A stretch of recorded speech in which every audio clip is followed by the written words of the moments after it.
Quantas vezes você já sentiu que está correndo, mas não está chegando a lugar nenhum? Que vive no piloto automático, reagindo ao dia a dia, entulhado de pensamentos, emoções e obrigações, mas no fundo sente que está perdendo a própria vida? E se eu te disser que é um caminho diferente? Um caminho que não depende de mais tempo, mais dinheiro ou mais aprovação, mas de uma revolução interna, uma transformação que começa com uma única escolha: acordar para si mesmo. Neste conteúdo, você vai mergulhar fundo em verdades que a maioria evita: a mortalidade, o medo, o drama mental, a química do corpo, as memórias que carregamos. Mas não para se assustar, pelo contrário, para se libertar. Porque só quem encara a realidade com coragem pode viver com autenticidade.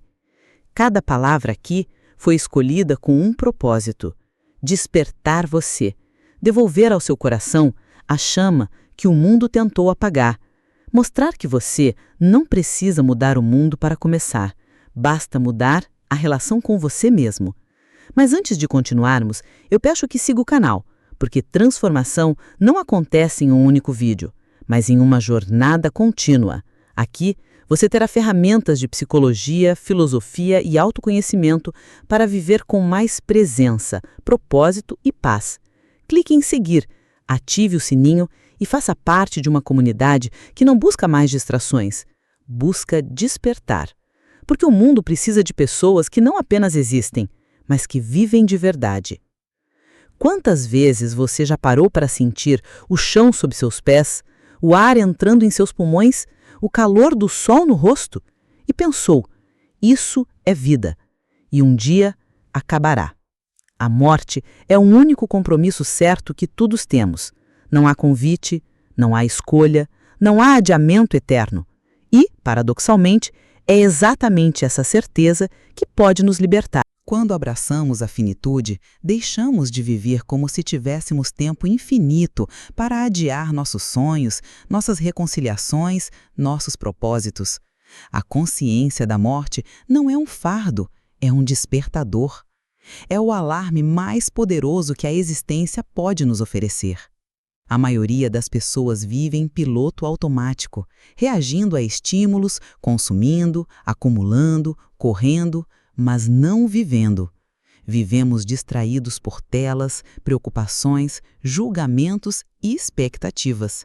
Estamos tão ocupados tentando evitar o fim que esquecemos de habitar o agora. Mas, quando olhamos de frente para a realidade da morte, algo profundo muda. O tempo deixa de ser um recurso abstrato e se torna sagrado. Cada respiração, cada escolha, cada silêncio ganha peso. Porque sabemos, no fundo, que não há garantia de amanhã. E é nesse ponto que a consciência desperta. Não como medo, mas como clareza. Filósofos como Sócrates diziam que filosofar é aprender a morrer. Não no sentido literal, mas no sentido de desapegar-se do supérfluo, de viver com autenticidade. Quando sabemos que tudo passa, começamos a questionar: o que realmente importa? Será o cargo que ocupo? O número na conta bancária? O reconhecimento alheio? Ou será a profundidade dos meus afetos, a integridade das minhas ações, a paz que carrego dentro de mim? A morte nos ensina que a vida não é longa, é curta. E por isso precisa ser intensa, presente, verdadeira. A consciência constante de nossa finitude nos convida a viver com propósito, a dizer eu te amo antes que seja tarde, a perdoar, a iniciar, a usar. É quando aceitamos que o tempo é limitado que começamos a usá-lo com sabedoria. A psicologia existencial mostra que quem tem contato com a própria morte tende a viver com mais gratidão, mais coragem, mais amor. Mas a maioria foge desse contato.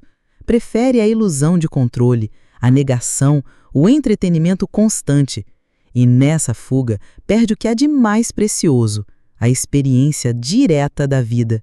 Vivemos presos a pensamentos do passado e ansiedade sobre o futuro, enquanto o presente, o único momento em que a vida realmente acontece, e escapa entre os dedos. A consciência plena, então, é o antídoto.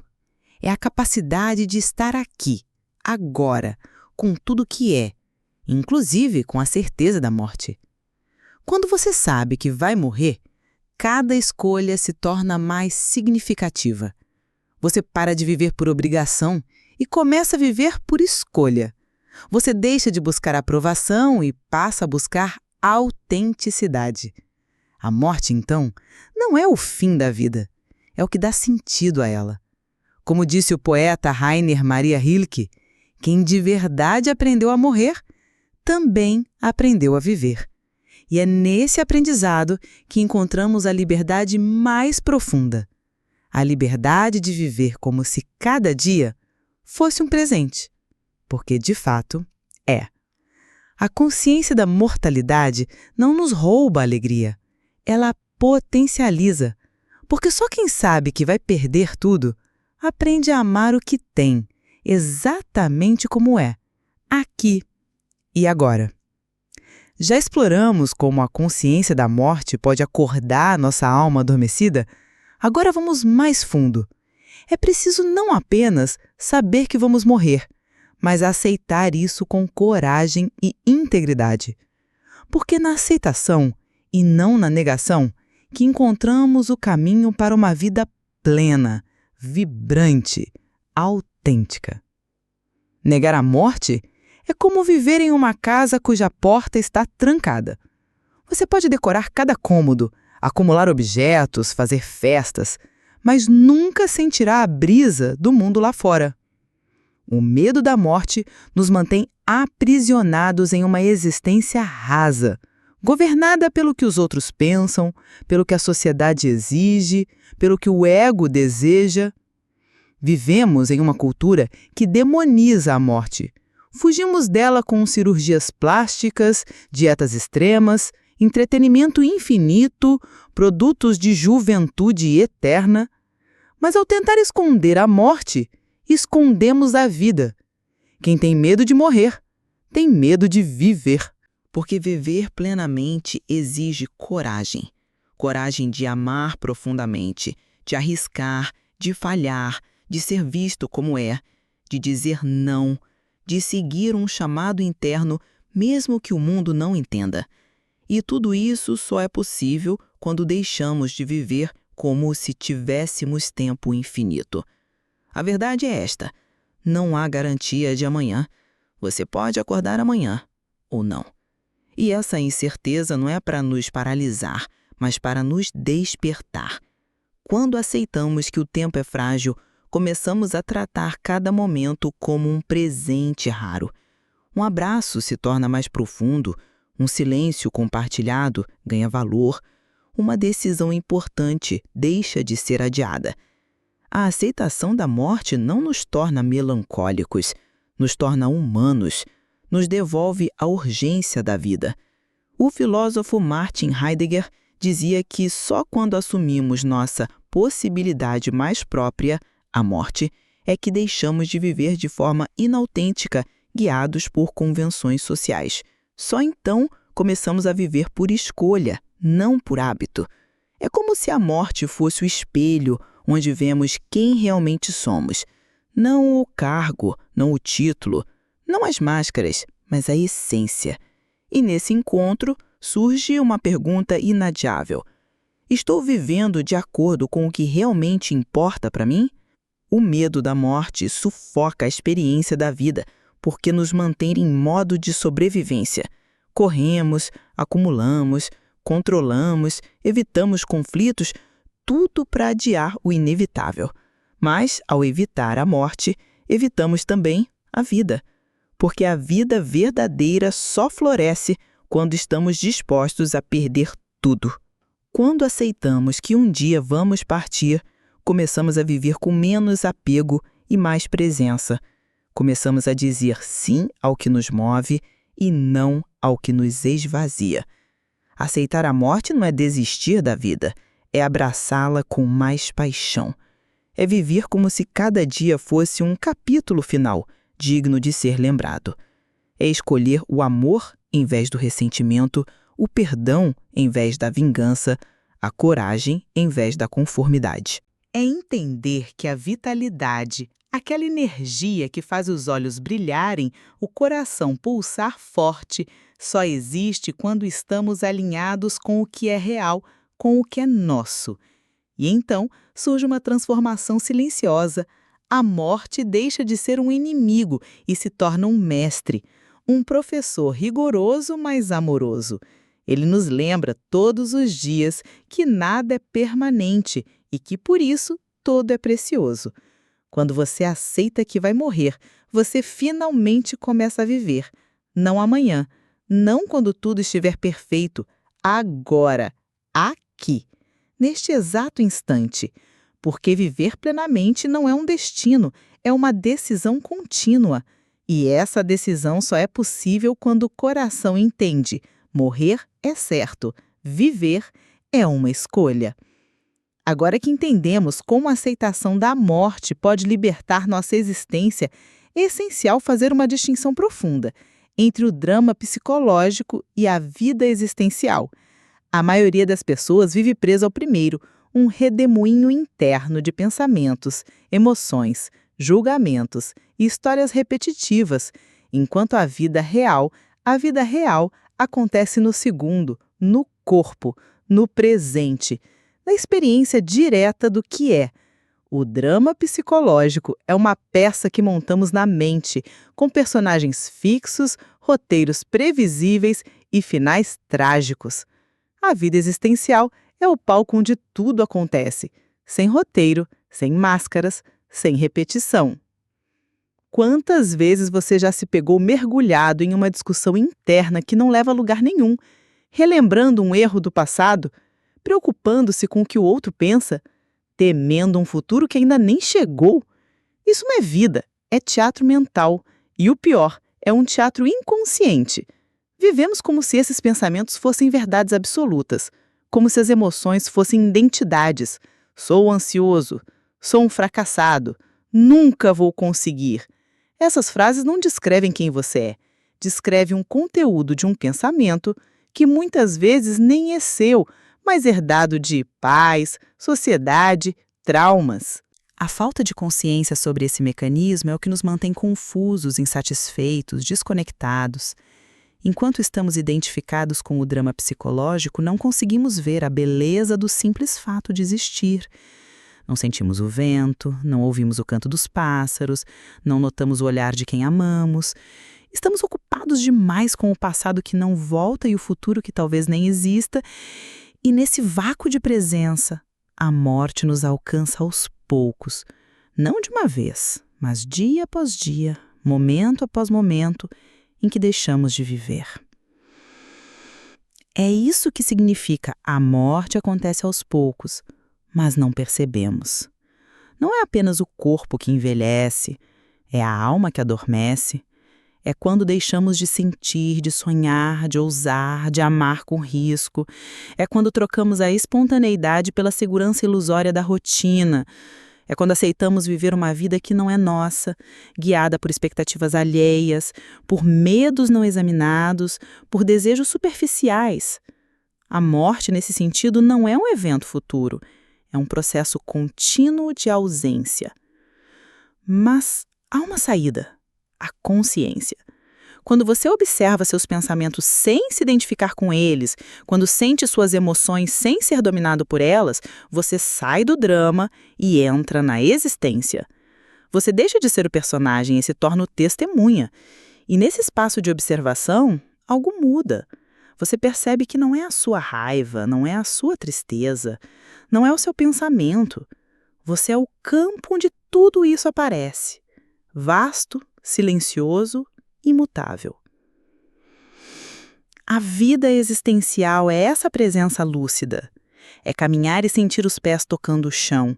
É escutar alguém e realmente ouvir, sem planejar sua resposta. É chorar sem julgar, rir sem reprimir, amar sem condição. É viver não como reação, mas como escolha. É assumir a responsabilidade por quem você é, não pelo que pensa sobre si, mas pelo que escolhe a cada instante.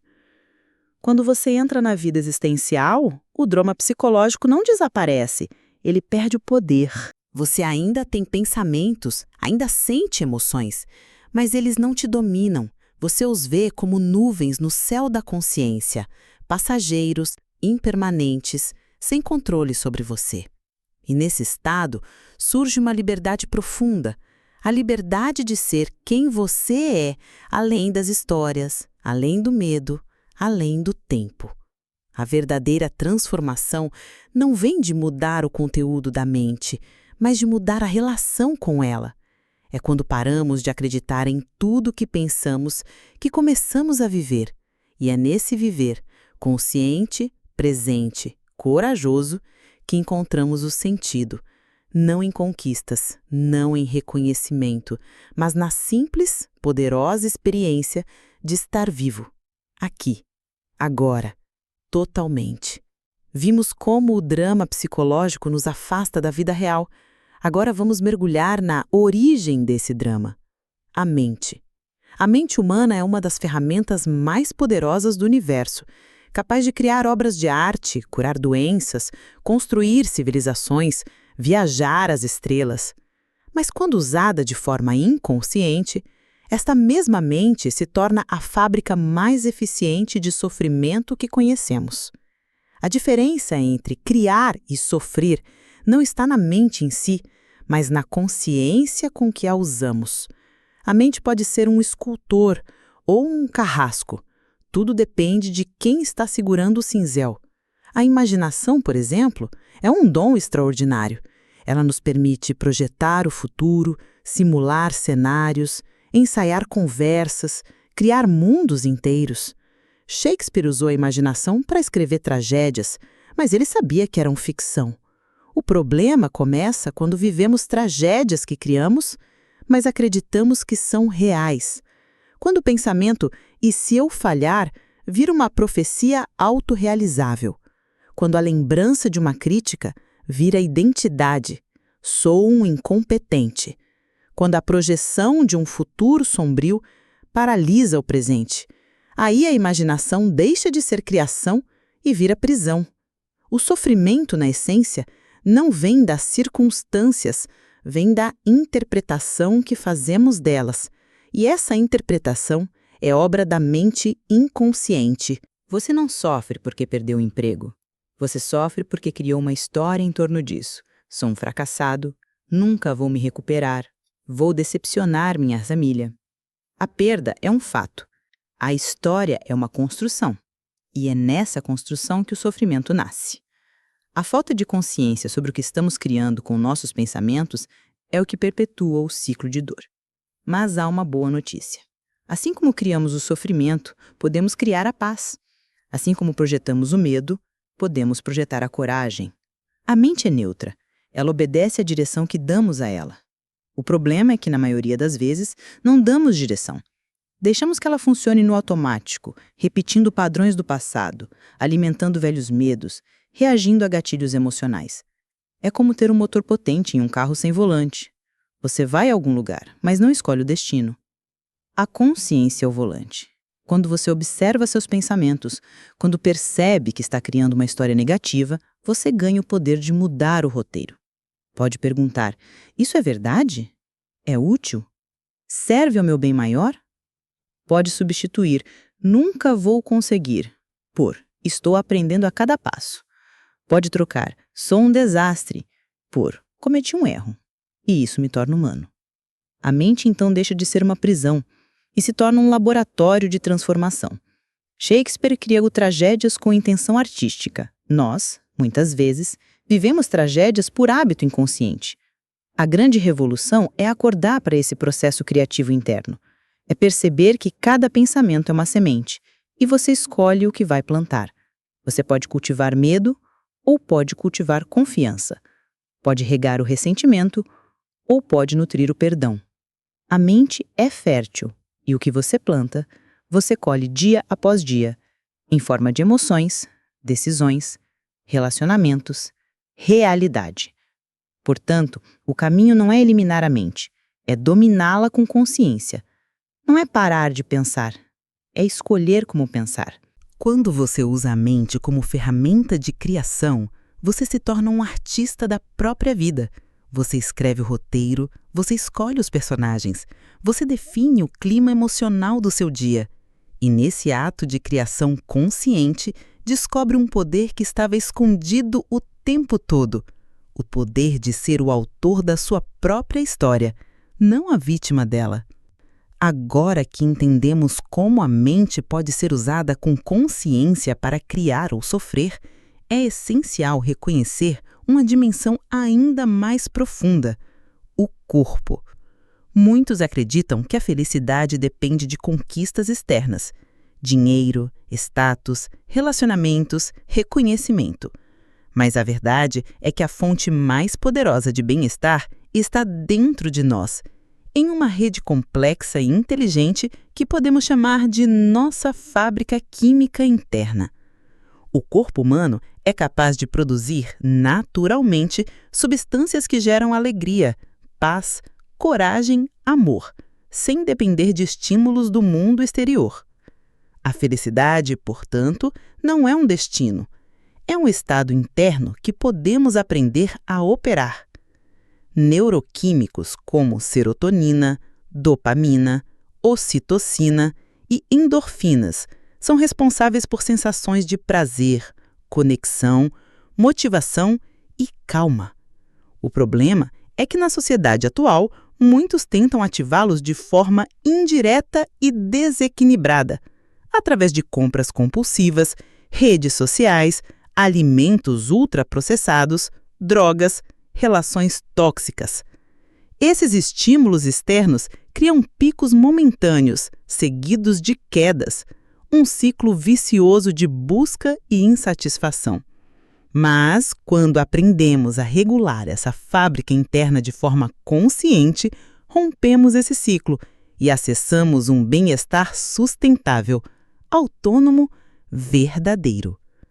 A prática consciente é a chave. Respiração profunda, meditação, movimento corporal, gratidão, presença. Todas essas ações têm um impacto direto na química cerebral. Um simples exercício de respiração diafragmática pode reduzir o cortisol, hormônio do estresse, e aumentar a produção de GABA, um neurotransmissor que promove calma. Um ato de generosidade libera ocitocina, o hormônio do vínculo, que fortalece conexões humanas e reduz a ansiedade. Um momento de contemplação da natureza ativa áreas do cérebro ligadas à felicidade e ao senso de pertencimento. Isso não é mera especulação, é neurociência aplicada à vida cotidiana. Estudos mostram que pessoas que praticam mindfulness regularmente têm maior densidade na área do córtex pré-frontal, responsável pela regulação emocional e tomada de decisão. Isso significa que a prática consciente não só melhora o bem-estar subjetivo, mas transforma fisicamente o cérebro, tornando-o mais resiliente, mais equilibrado, mais vivo. A grande ilusão é acreditar que a felicidade vem de fora. Na verdade, ela é uma escolha interna, um conjunto de hábitos, atitudes e percepções que podemos cultivar. Você não precisa de uma promoção para se sentir bem. Não precisa de aprovação alheia para se amar. Não precisa de mais nada para ser pleno, porque já tem tudo o que precisa dentro de si. O corpo é uma farmácia natural e você é o farmacêutico. Basta saber como operar o sistema. Isso exige disciplina, sim. Exige coragem para olhar para dentro, em vez de fugir para fora. Exige paciência para reconhecer que o bem-estar não é um estado permanente, mas um movimento contínuo de retorno ao corpo, à respiração, ao presente. Mas cada vez que você escolhe respirar fundo em vez de reagir com raiva, cada vez que opta por caminhar em silêncio em vez de consumir mais notícias, cada vez que se permite sentir sem julgar, você está reprogramando sua fábrica química. Está ensinando seu corpo que ele pode confiar na paz, que ele pode escolher a vida. E nesse processo, algo extraordinário acontece. Você deixa de ser refém das circunstâncias. Não porque as dificuldades desapareçam, elas continuam existindo, mas porque você desenvolve uma base interna inabalável. Você descobre que pode estar triste e, ainda assim, em paz. que pode enfrentar perdas e ainda assim manter a esperança, que pode viver no mundo sem ser dominado por ele. A gestão interna da fábrica química, então, não é um truque de autoajuda, é um ato de soberania. É assumir o comando da própria vida, não com força, mas com presença. É entender que você não precisa buscar felicidade, você precisa lembrar como acessá-la. E ela está aqui, agora, em cada batida do coração, em cada respiração, em cada escolha consciente. Porque a verdadeira liberdade começa quando você percebe o que você procura já está dentro de você. Se até agora falamos da mente, da emoção, da química interna, chegamos a uma dimensão ainda mais sutil, mas profundamente real: a memória física. O corpo não é apenas um recipiente passageiro, é um arquivo vivo, um registro energético de tudo que vivemos. Cada toque, cada abraço, cada gesto de violência ou de amor, cada contato íntimo, cada trauma, cada celebração, deixa uma impressão não apenas na mente, mas na carne, nos músculos, nas células. Essa é a ideia por trás do conceito de Ruana Nubanda, termo sânscrito que pode ser traduzido como laço de memória, ou ligação por impressões, especialmente as que se acumulam no corpo através de experiências repetidas, intensas ou traumáticas. Muitos não percebem, mas o corpo carrega o peso do passado. Uma relação tóxica não termina quando você sai dela. Ela continua viva, em certos gestos, em certos medos, em certas tensões musculares, em padrões respiratórios superficiais. Um toque abusivo pode ecoar anos depois, não como lembrança clara, mas como uma repulsa sutil ao contato, uma rigidez no peito, um bloqueio energético. Da mesma forma, um abraço verdadeiro, um olhar profundo, um momento de entrega amorosa, também deixam marcas, mas de luz, de segurança, de pertencimento. O corpo, portanto, não esquece, ele recorda. E é nesse ponto que a acumulação se torna perigosa. Vivemos em uma cultura de excesso, de estímulos, de relações superficiais, de experiências sensoriais rápidas e descartáveis. Quantas vezes permitimos toques sem presença? Quantos encontros físicos acontecem sem conexão real, apenas para preencher um vazio, aliviar uma ansiedade, validar um ego? Cada um desses contatos deixa uma impressão energética, um resíduo sutil que se acumula, confundindo o sistema interno. O corpo começa a perder clareza, a intuição se ofusca, a sensação de identidade se fragmenta. É como se o espelho interno estivesse coberto de névoa. Você não consegue mais sentir o que é verdadeiro, o que é seu, o que é alinhado. Passa a agir por impulso, por hábito, por necessidade de validação, e não por propósito. E nesse estado de confusão, a vida existencial, de que falamos antes, se perde. Você deixa de ser um ser presente e se torna um campo de batalha de memórias não resolvidas. A clareza, então, exige um processo de depuração. Não se trata de reprimir ou negar o corpo, mas de cuidar dele com consciência, limitar as impressões desnecessárias, escolher com quem se conecta, ser intencional nos contatos físicos, respeitar os próprios limites, praticar o desapego não como rejeição, mas como proteção da energia vital.